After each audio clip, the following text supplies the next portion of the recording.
Загрижена сум, не се играјте со оган и не предизвикувајте меѓуетнички тензии, порача шефицата на европската дипломатија Федерика Могерини по седницата на Советот за надворешни работи во Брисел.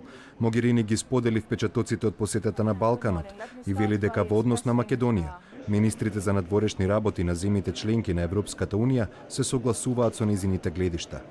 I believe that what Skopje is facing today is still Верувам дека Скопје се уште се соочува со политичка и институционална криза. Најмногу сум загрижена дека тоа ќе се претвори во меѓуетничка криза. Ова беше главната порака која ја испратив на одговорните политичари во земјата. Не си играјте со оган, не го претварајте ова во меѓуетничка конфронтација. Тоа би ја уништило земјата и веројатно би се расширило и подалеку. Верувам дека постојат инструменти, пред се мудростта на председателот како и капацитет на собранието да продолжи напред со избор на спикер, например. Оваа криза може да се менаџерира со инструментите кои Скопје ги има. Словачкиот министер за надворешни работи вели дека платформата на албанските партии дополнително ја комплицирало дискусијата за Македонија, а ситуацијата во земјава била во главен фокус кога се дискутирало за Балканот.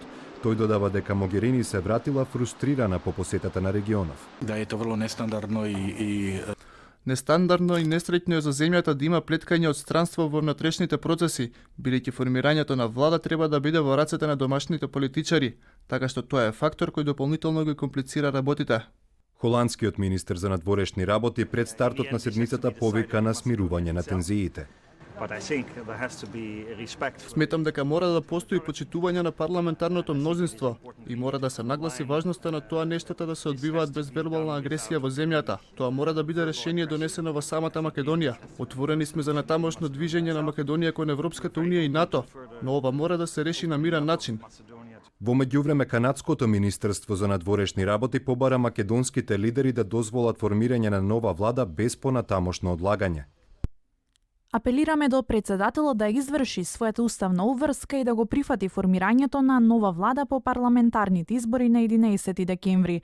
Очекуваме властите во Македонија, вклучително и председателот, да го преземат следниот чекор во демократскиот процес во согласност со уставот.